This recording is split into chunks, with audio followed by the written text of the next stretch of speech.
You know what's always satisfying? Watching a good story where the hero finally gets to take down the villain. It's a tale as old as time to witness good conquering evil. And if there's one place nowadays that you could find some of the most popular and beloved takes of that payoff, it's the wonderful world of Disney. As kids, it's always great to get on board with the adventure and finally see the bad guy get defeated. But when you are older and get to revisit those classic films, have you ever thought to yourself, I know they deserve it, but did Disney have to go that savage when killing off their villains? Yes, more than any other animated film, the ones by Disney seem to never hold back in terms of how their antagonists meet their demise. They don't just die. They go through some of the most brutal executions that could debatably be worse than anything they've done on screen. Seriously, they can be so merciless that, regardless of how bad they are, their deaths can make anyone wince. And that's exactly what this list is all about. To highlight some of the nastiest, most gruesome, and some of the most horrific ways to die that the villains from both Disney and Pixar went through. And to really spice this list up, I won't be counting just 10 of them. I'm bumping that number up to 13 to emphasize how unlucky these characters were during their final moments. I'm Animat, and these are the top 13 Disney villain deaths.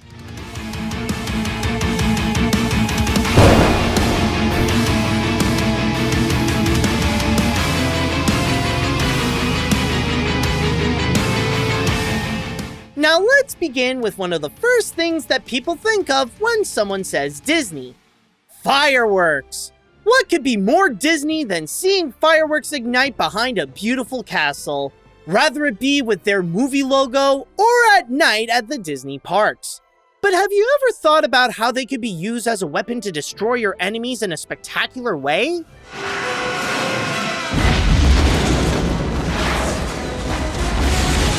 As sadistic as it sounds, literally blowing up the villain is what many would love to see to ensure that they are gone for good. However, they nearly never happen in these family-friendly films because, well, they can be quite messy, and I don't think either a G or a PG movie can get away with suddenly having the room be decorated with blood and organs.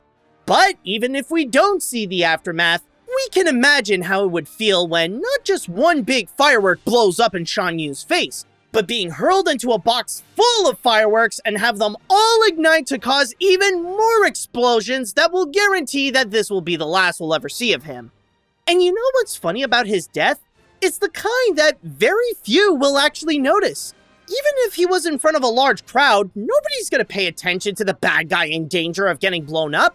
They're too occupied with watching the pretty colors in the sky.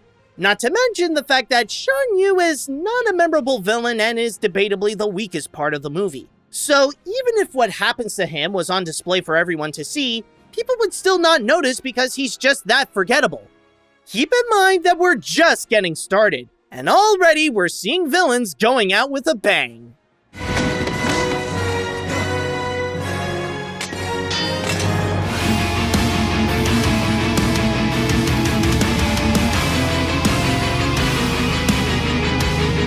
What is often considered to be one of the greatest highlights in Disney animation is the epic battle between Prince Philip and Maleficent in her dragon form. As the two fight it out on a dangerous cliff and Maleficent just had the upper hand, the three good fairies stepped in and made Philip win by cheating. That evil die and good endure.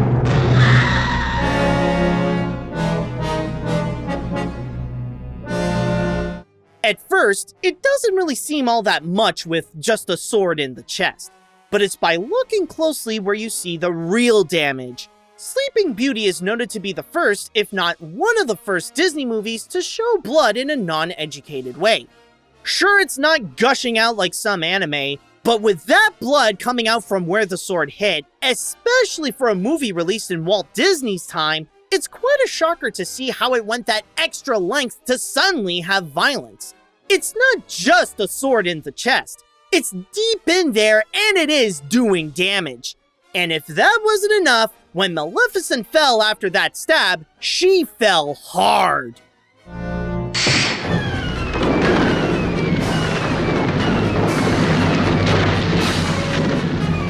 In a way, that fall was debatably more painful than the stab, especially when her sheer size felt like she was shaking the earth when she hit the ground.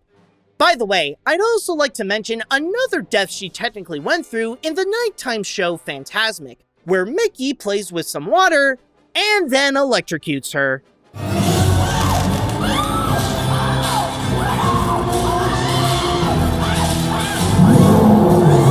Again, not as hard-hitting, but it's the fact that it's happening in front of your face is what makes it so amazing to see. But regardless of how she went down, the Mistress of Evil ultimately met a cruel fate.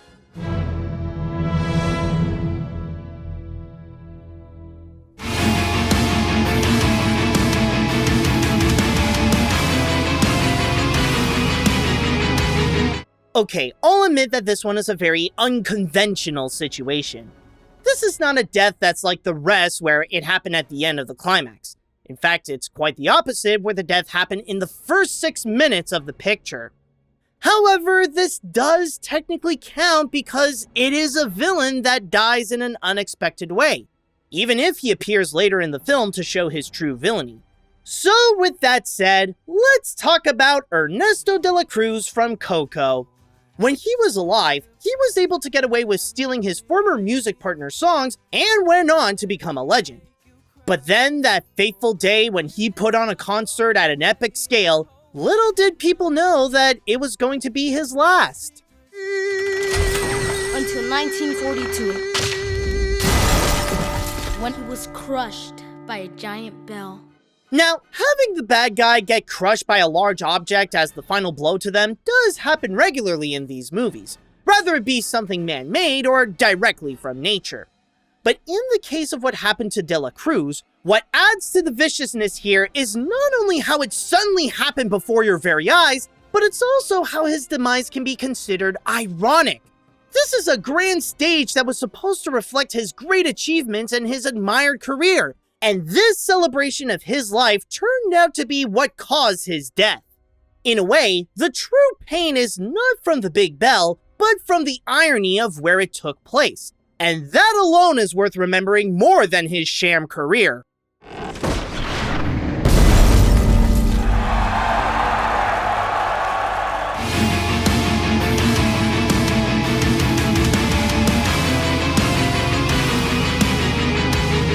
So, I'll admit that I'm kind of stretching this one because this is not from a fully animated feature from either Disney Animation or Pixar. However, considering that this is a weapon meant to be used against cartoons, I can make an exception, especially with the way that it ultimately killed off the villain.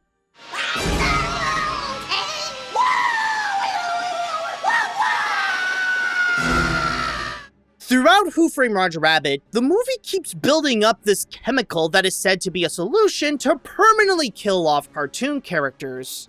Well, Doom found a way. Turpentine, acetone, benzene. He calls it the dip. On a side note, it helped a lot to keep the tension of the picture high to set as a reminder that lives, including those of wacky toons like Roger, are on the line. But back onto the dip. We actually had a taste of what the dip can do with that shoe. And that alone was quite gruesome to watch, even if we only met that thing less than a minute ago.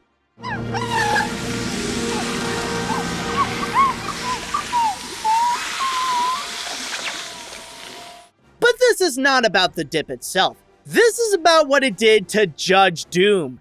After revealing that he's a psychotic toon himself, that indirectly means that he can be vulnerable to the dip as well. And once he had his own creation fire right back at him, it results in the greatest melting of a movie villain since the Wicked Witch of the West, screaming in agony as he slowly goes down in the green goo.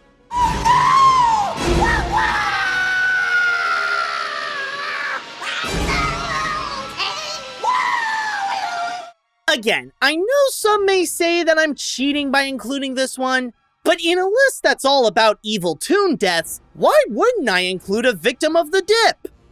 I wonder who he really was. I'll tell you one thing, Doc.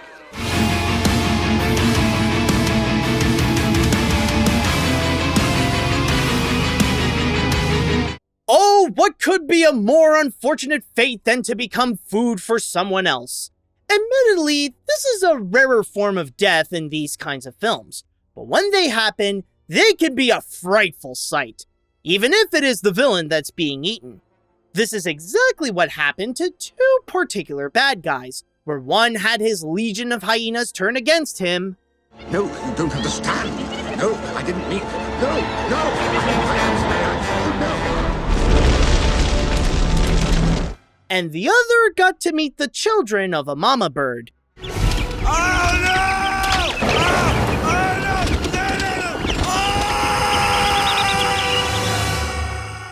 While their fate may be similar as they end up torn to shreds and inside stomachs, there is a difference in the feel of what happened to them. Scar has the additional case of his hyenas, returning the betrayal back at him after Scar tried to talk his way out of Simba's wrath. Friends? I thought he said we were the enemy. Yeah, that's what I heard. As for Hopper, his is more straightforward, where he fell victim to the animal food chain. Also, I love the contrast of the sheer horror of the situation and how adorable the chicks look when jumping for their food. Aww, look at the little chickies that are gonna violently tear the bad guy from limb to limb.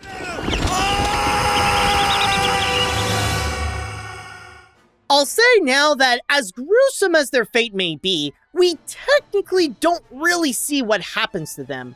We may get a small hint with Scar's shadow, but the only thing the movie gives us is the implication of what will happen, not really showing us the feast that would occur. But still, it doesn't change that no matter how cruel you are, getting eaten alive is a terrible fate that no one wants to end up with. No, I didn't mean... No, no! I am spared. No!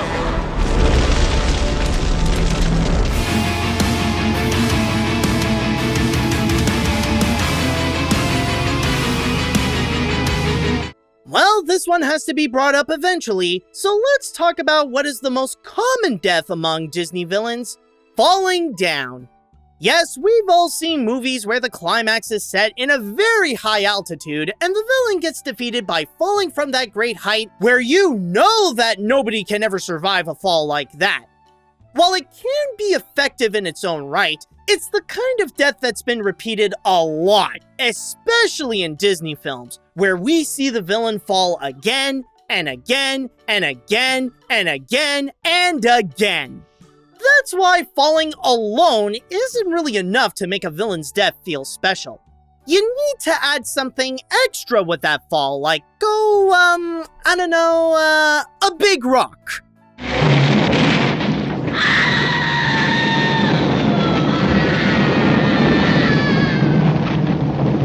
As you can see, not only did nature decide to screw the evil queen over just when she was about to win, but that boulder is like a guarantee that she will never be heard from again. Almost like it wanted to help out the dwarves by saying, "The boulder will ensure that she is gone for good." But what sells the death the most is not just the addition of getting crushed by a rock, but it's also what happened right after.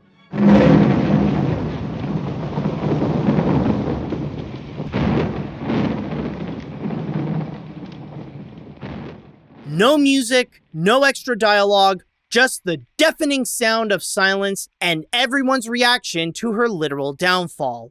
A moment to just fully sink in what happened to her. There is no denying that her death was quite brutal, but with the addition of that time to reflect, it makes the evil queen's death more powerful than most other villains who just fell down. And that is why this list would never be complete without the death that started it all.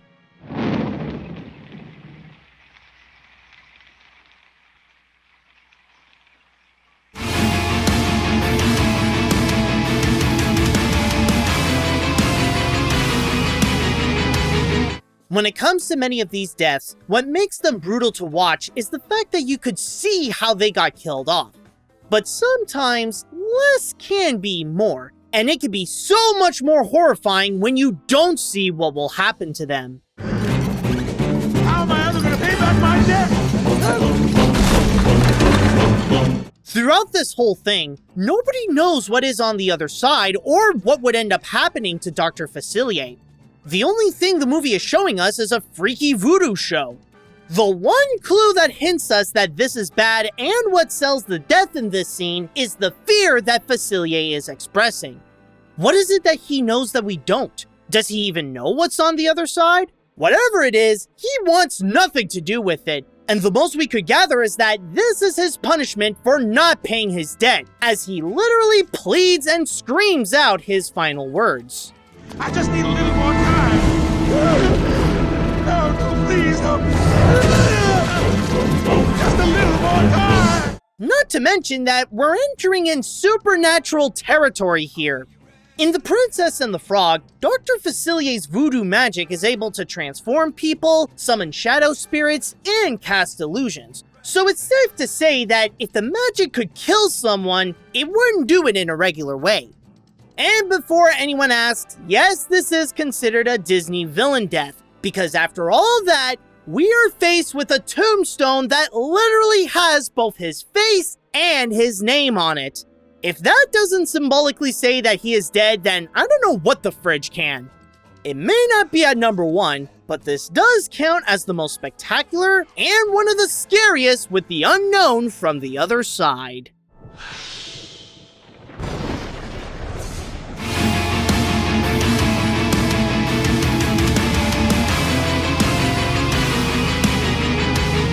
So, now that we got Facilier out of the way, let's go completely 180, and instead of talking about a death where we don't see what happens to the villain, we have a death where we debatably see too much of what happens.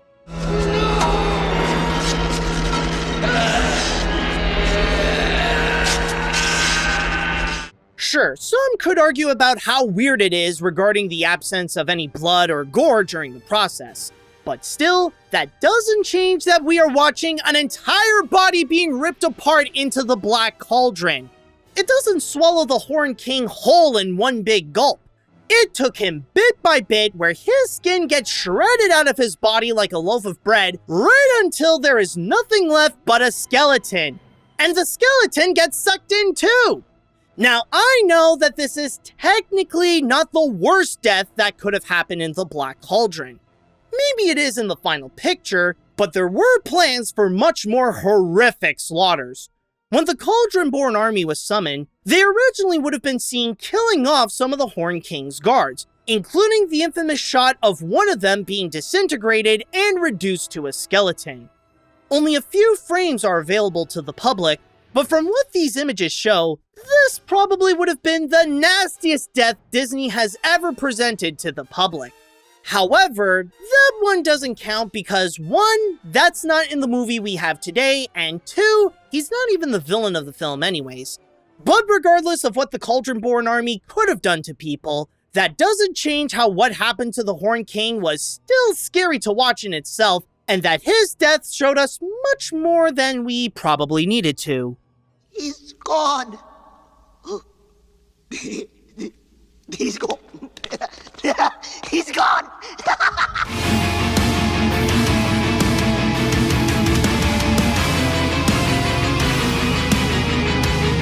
We still remember the Evil Queen's death, right? Where she not only fell down from a cliff, but she also got crushed by a boulder. The fact that there are several elements going on is quite brutal in itself. But what if we add more to it? Not just having the villain fall from an incredible height, not just having a giant rock crush them, but while falling down with all that, they land on a massive fire pit.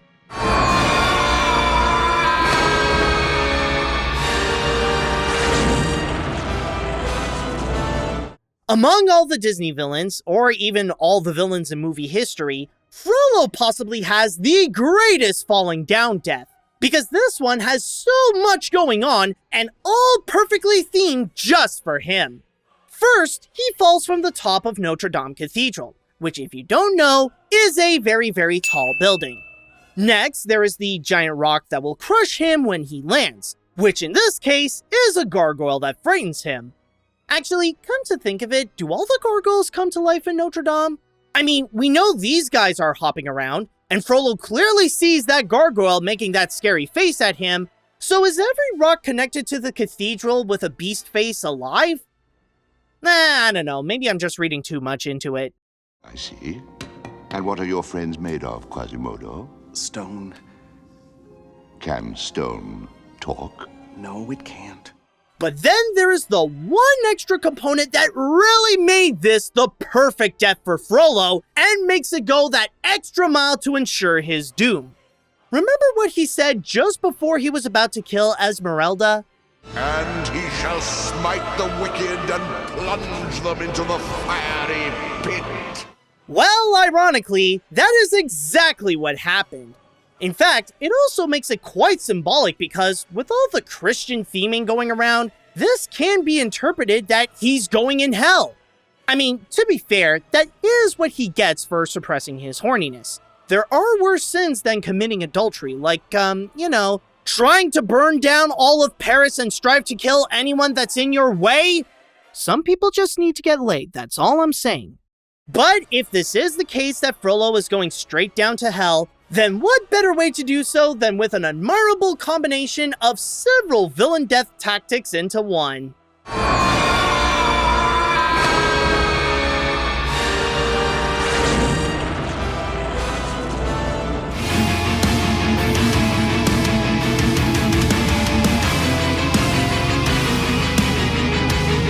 I know that some are probably not that impressed with Maleficent's death where she bled from that magical sword.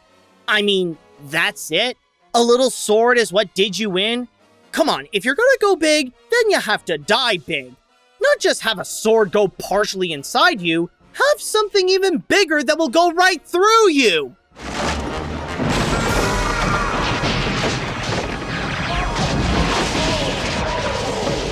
Now this is how Maleficent should have gone down. This ain't just a sword that was used. It was a whole godforsaken boat that even if she became a husky giant octopus lady monster, that thing was able to go from one end of her to the other. And as Ursula's crazy sister said it best, Now what was it? Oh, yes. You all shish kebabbed her.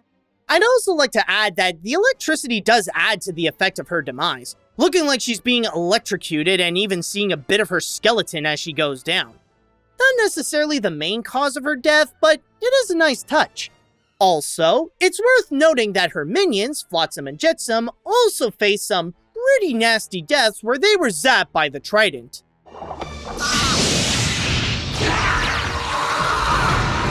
Some have even argued that what they faced was worse than Ursula, because look, they literally come down in chunks afterwards.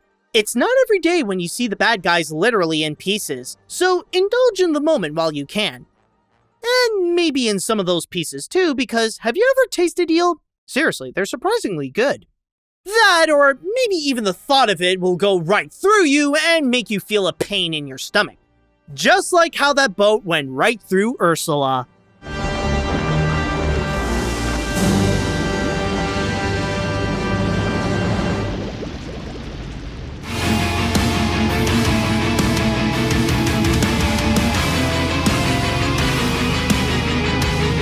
Out of all the villain deaths on this list, this one is often considered to be the darkest. And while it's not necessarily the most elaborate or the most bombastic here, it still has that strong ability to shock people with what happened.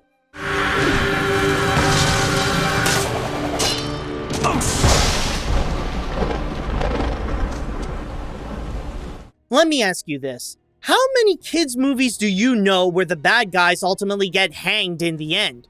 In fact, how many kids' movies are there where you see anyone in general get hanged? You don't. It's not pretty to look at, no matter who gets hanged. And even if you don't see Clayton's body dangling around, the implications are very clear as to how he died. Almost like the vines premeditatively set themselves up to make sure that he is no longer Tarzan's problem. And yet, he's the one that acts all beastly and tries to cut his way out of the vines. All Tarzan had to do was just let him act on his own accord and see him fall where he will never land. And after going through that entire climax, Tarzan is left with Clayton's machete on the ground and this shadow. The shadow of what Disney will allow the most to show to its audience what a freshly hanged body looks like. To this day, this shadow has mortified people, knowing that not even in the world of Disney are people safe from getting hanged by the neck. It's crazy how, compared to some of the deaths we went through, this one didn't make a whole spectacle of itself, or even the kind that would mess up the body so badly. And yet, this is the one where many would say that Disney might have gone too far with how they killed off their villain. All with just a bit of conveniently placed vines and a height that's just enough to be taller than the vines themselves. It just goes to show that even some of the simplest deaths can be the most gruesome.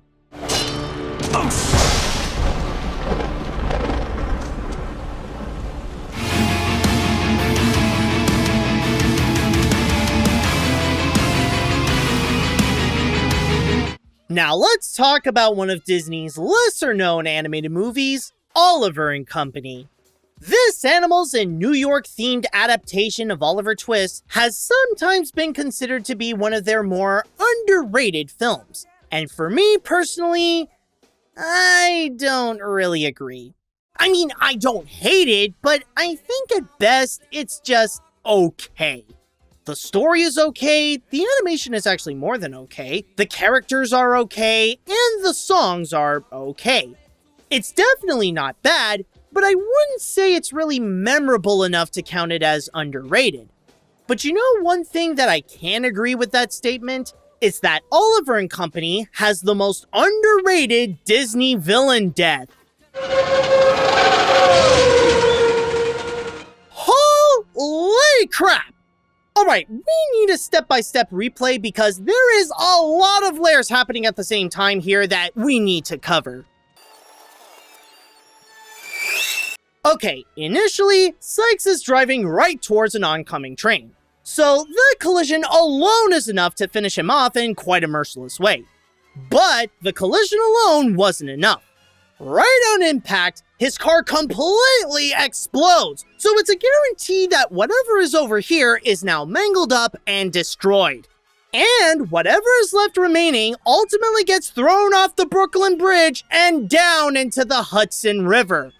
All three separately can be considered cataclysmic deaths in their own right. But Sykes managed to get the full package deal and have them all happen at the exact same time. By the way, on a side note, Sykes' dogs, Roscoe and DeSoto, also got their own brutal deaths while going after the company, as they ended up fully electrocuted on the subway tracks. Oof! That alone could have been a great contender for this list. But I will say that this one was a real quick death. Almost like blink and you'll miss it. But when you do see it, it is a symphony of a major takedown of a Disney villain that takes the elements of New York and turns them into the tools from one of the nastiest fates that a villain had to face.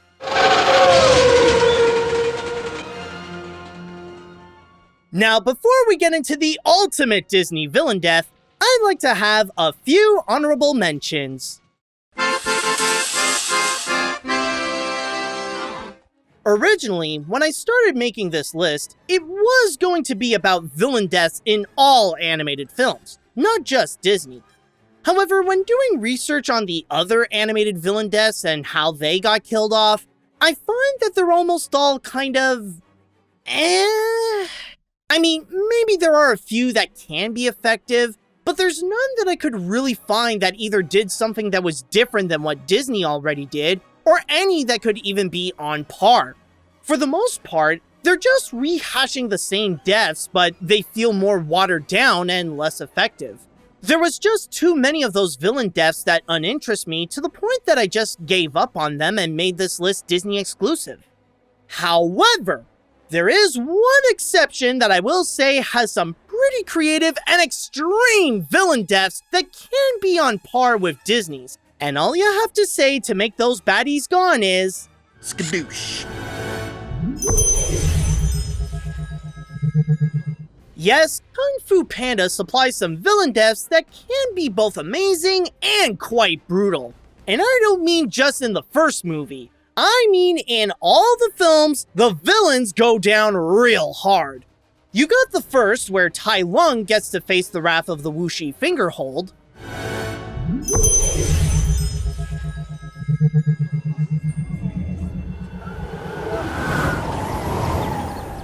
There's Kai in the third film, where he explodes into a ball of light because post-chi was too much for him. No!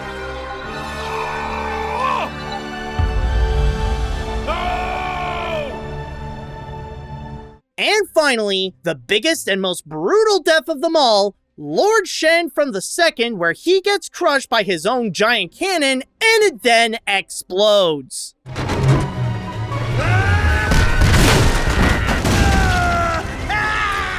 Also, I gotta point out how Lord Shen just accepts it when he saw his demise. Most villains would try to escape and obviously fail, but Shen just sees that and he's like, okay. Of course, as an action-packed kung fu movie, the films have to do their best to make the action scenes intense and engaging as possible. And if they're going to kill off their villains, then they have to give the finale to their climax something that could match the scale of what they've established. And there is no denying that their lives had an incredible finish. They may not be from Disney, but no bad guy would ever want to face the wrath of Master Po.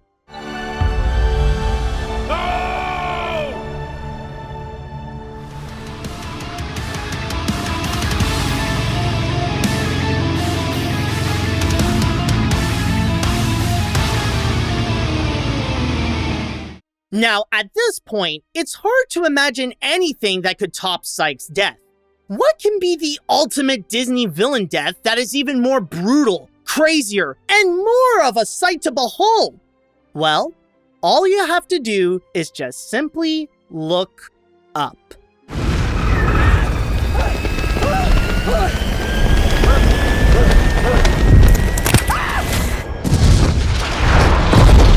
In a way, what Syndrome went through is quite similar to Psyche's. They were both involved with involuntary vehicular manslaughter, and there was an explosion that occurred while that was happening. The big difference, however, is that Syndrome had his death high up in the sky, and the scale is even bigger than Psyche's. Instead of running onto a train, Syndrome gets hit by a car that's thrown right at him, and then gets sucked into a jet engine. The kind of thing that makes people scared to even get close to a moving plane when they're outside. And here is Syndrome living the nightmare. And if that wasn't enough, right after he gets sucked in, his manta ray looking jet blows up entirely to make sure that any and all traces of his physical existence is just gone, even giving the movie a literal explosive finale. But you know what really makes this the most savage Disney villain death? And what is truly responsible for killing him? It's not the explosion, it's not the thrown car, and it's not even the engine that did it. Syndrome died because he wore a cape. If you watch The Incredibles, then you know about Edna Mode's rule about capes.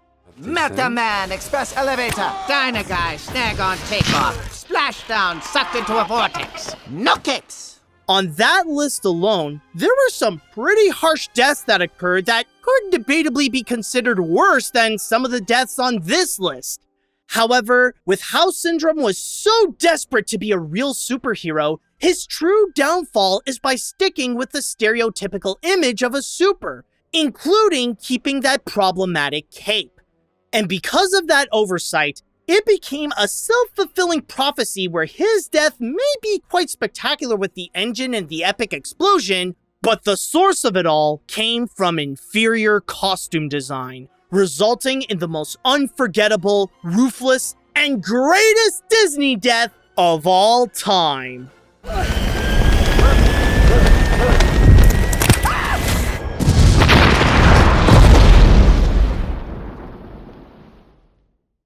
Well, at least we'll never hear from them again.